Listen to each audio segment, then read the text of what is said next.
ದ್ವಾದಶ ರಾಶಿಗಳಲ್ಲಿ ಕೊನೆಯ ರಾಶಿ ಅಂದರೆ 12ನೆಯ ರಾಶಿಯೇ ಮೀನರಾಶಿ.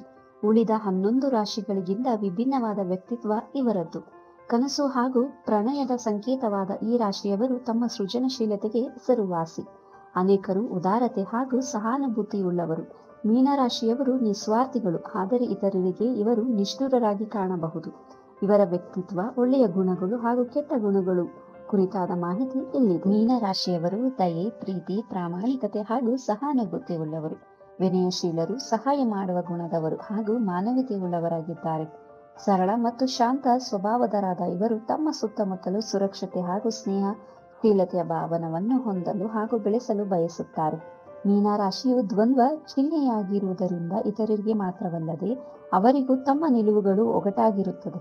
ಕೆಲವೊಮ್ಮೆ ಅವರು ಹೆಚ್ಚು ಆತಂಕಗೊಳಗಾಗುತ್ತಾರೆ ಮತ್ತು ನಿರಾಶರಾಗುತ್ತಾರೆ. ಜೀವನದಲ್ಲಿ ಕೆಲವೊಮ್ಮೆ ಇಚ್ಛಾಶಕ್ತಿಯ ಕೊರತೆಯನ್ನು ಎದುರಿಸುತ್ತಾರೆ. ವಿಭಿನ್ನ ಮನಸ್ಥಿತಿಗಳಲ್ಲಿ ಉದಾರವಾದ, ಇತರರಿಗೆ ಭರವಸೆಗಳ ಮೇಲೆ ನಂಬಿಕೆಯನ್ನು ಇಟ್ಟುಕೊಂಡಿರುತ್ತಾರೆ. ಇವರು ಅತೀಂದ್ರಿಯ ಶಕ್ತಿ ಹಾಗೂ ವಿಜ್ಞಾನದ ಬಗ್ಗೆ ವಿಶೇಷ ಕುತೂಹಲವನ್ನು ಹೊಂದಿರುತ್ತಾರೆ. ಎರಡು ಮೀನುಗಳು ವಿರುದ್ಧ ದಿಕ್ಕಿನಲ್ಲಿ ಚಲಿಸುವ ಸಂಕೇತವಿರುವ ಈ ರಾಶಿಯವರು ಉಭಯ ಸ್ವಭಾವದವರು. ಕೆಲವೊಮ್ಮೆ ಇವರು ಅಪಾಯಕಾರಿಯಂತೆ ವರ್ತಿಸಬಹುದು, ಕೆಲವೊಮ್ಮೆ ಮೃದು ಸ್ವಭಾವದವರಂತೆ ಕಾಣುತ್ತಾರೆ. ಇವರು ಉತ್ತಮ ಪ್ರತಿಭಾವಂತರು ಹಾಗೂ ವಿವಿಧ ಪರಿಸರಗಳಿಗೆ ಸ್ವಭಾವವಾಗಿ ಹೊಂದಿಕೊಳ್ಳುವಂತಹ ಸಾಮರ್ಥ್ಯವನ್ನು ಹೊಂದಿರುತ್ತಾರೆ. ಇವರು ಇತರರಿಗೂ ತಮ್ಮ ಜ್ಞಾನವನ್ನು ಕಲಿಸಿಕೊಡುತ್ತಾರೆ, ಇತರರ ಇಚ್ಛೆಗಳಿಗೂ ಅವಕಾಶ ನೀಡುತ್ತಾರೆ. ಇವರ ಮುಖ್ಯ ಲಕ್ಷಣವೆಂದರೆ ಕನಸುಗಾರರು. ತಮ್ಮ ಕಲ್ಪನಾ ಲೋಕದಲ್ಲಿ ಜೀವಿಸಲು ಇಷ್ಟಪಡುತ್ತಾರೆ. ವಾಸ್ತವತೆಗೆ ಇದು ಕೆಲವೊಮ್ಮೆ ದೂರವಿರಬಹುದು. ಇವರು ಬಹಳ ಆಕರ್ಷಕ ಸ್ವಭಾವದವರು. ಜನರು ಇವರ ನಕಾರಾತ್ಮಕ ಸ್ವಭಾವಗಳನ್ನು ಬದಿಗೊತ್ತಿ ಸಕಾರಾತ್ಮಕ ಸ್ವಭಾವವನ್ನು ಇಷ್ಟಪಡುತ್ತಾರೆ. ಇವರು ತುಂಬಾ ರೊಮ್ಯಾಂಟಿಕ್ ಸ್ವಭಾವದವರು.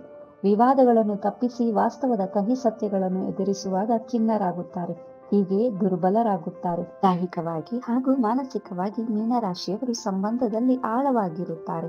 ಈ ವ್ಯಕ್ತಿಗಳು ಪ್ರೀತಿಯಲ್ಲಿ ಮೃದು ಹಾಗೂ ದೊಡ್ಡ ಹೃದಯವನ್ನು ಹೊಂದಿದ್ದಾರೆ. ಇವರು ಭಾವೋದ್ರಿಕ್ತ ಪ್ರೇಮಿಗಳು, ಮಾನಸಿಕವಾಗಿ ಸಂಪರ್ಕವನ್ನು ಹೊಂದಿದ್ದಾರೆ. ತಮ್ಮ ಸಂಗಾತಿಗೆ ನಿಷ್ಠಾವಂತರಾಗಿರುತ್ತಾರೆ ಹಾಗೂ ಅವರನ್ನು ಪ್ರೀತಿಸುತ್ತಾರೆ ಕೂಡ. ಪ್ರೀತಿಯಲ್ಲಿ ಕೆಲವೊಂದು ಗೀಳುಗಳನ್ನು ಹೊಂದಿದ್ದಾರೆ. ಸಂಗಾತಿಗೆ ಉಡುಗೊರೆಗಳನ್ನು ನೀಡಲು ಇಷ್ಟಪಡುತ್ತಾರೆ ಹಾಗೂ ತಮ್ಮ ಬಾಳ ಸಂಗಾತಿಯನ್ನು ರಾಜಕುಮಾರನಂತೆ, ರಾಜಕುಮಾರಿಯಂತೆ ನೋಡಿಕೊಳ್ಳುತ್ತಾರೆ. ಸ್ನೇಹಿತರಾಗಿ ತಮ್ಮ ಸ್ನೇಹಿತರ ಬಗ್ಗೆ ಕಾಳಜಿ ಹಾಗೂ ಪ್ರೀತಿಯನ್ನು ಹೊಂದಿರುತ್ತಾರೆ.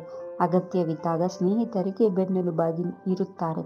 ಇವರು ಬೆಂಬಲದ ಆಧಾರ ಸ್ತಂಭ. ನಿಜವಾದ ಸ್ನೇಹವಾದಲ್ಲಿ ಅದು ಜೀವಿತಾವಧಿಯವರೆಗೂ ಶಾಶ್ವತವಾಗಿರುತ್ತದೆ. ಮೀನರಾಶಿಯವರು ತಮ್ಮ ಕನಸುಗಳನ್ನು ನನಸಾಗಿಸುವ ವೃತ್ತಿ ಜೀವನಕ್ಕೆ ಕಾಲಿಡಲು ಬಯಸುತ್ತಾರೆ. ಇವರು ಅಸಾಧಾರಣ, ಸೂಕ್ಷ್ಮ ಮತ್ತು ಸೃಜನಶೀಲ ಜೀವಿಗಳು.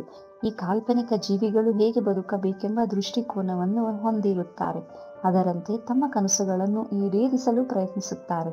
ಆರಂಭದಲ್ಲಿ ಹಣದ ಲಾಭವನ್ನು ಗಳಿಸುವಂತಹ ಉದ್ಯೋಗವನ್ನು ಬಯಸುತ್ತಾರೆ. ಕೆಲಸದಲ್ಲಿ ಸಾಧನೆಯನ್ನು ಮಾಡಿದಾಗ ತೃಪ್ತಿಯನ್ನು ಹೊಂದಿರುತ್ತಾರೆ. ಇವರು ದತ್ತಿ ಕೆಲಸ ಮತ್ತು ಸಮಾಜ ಸೇವೆ ಚಟುವಟಿಕೆಗಳತ್ತ ಒಲವು ತೋರುತ್ತಾರೆ. ಸಾಮಾನ್ಯವಾಗಿ ಇವರಿಗೆ ಸರಿಹೊಂದುವ ವೃತ್ತಿ ಎಂದರೆ ಮನರಂಜನೆ ಮತ್ತು ಮಾಧ್ಯಮ ಉದ್ಯಮ. ಸೃಜನಶೀಲ ಕ್ಷೇತ್ರಗಳಾದ ಬರವಣಿಗೆ ಮತ್ತು ಕವನ, ಒಳಾಂಗಣ ವಿನ್ಯಾಸ, ವಾಸ್ತುಶಿಲ್ಪ ಇತ್ಯಾದಿಗಳು ಇವರಿಗೆ ಸೂಕ್ತವಾಗಿದೆ. ಮೀನರಾಶಿಯವರು ಉದಾರತೆಯುಳ್ಳವರು ಹಾಗೂ ಭಾವುಕರು. ಎಲ್ಲರಿಗೂ ನಿಜವಾದ ಸ್ನೇಹಿತರಾಗಿರುವುದರಿಂದ ಇವರು ಸಾಮಾಜಿಕ ವಲಯದಲ್ಲಿ ಜನಪ್ರಿಯರಾಗಿರುತ್ತಾರೆ. ಮಾನವ ಸಂಬಂಧಗಳನ್ನು ಹೆಚ್ಚು ಗೌರವಿಸುತ್ತಾರೆ. ಇವರು ಪ್ರೀತಿಸುವ ಸಂಗಾತಿಯನ್ನು ಎಲ್ಲರಿಗಿಂತ ಹೆಚ್ಚಾಗಿ ಮೇಲಿಡುತ್ತಾರೆ.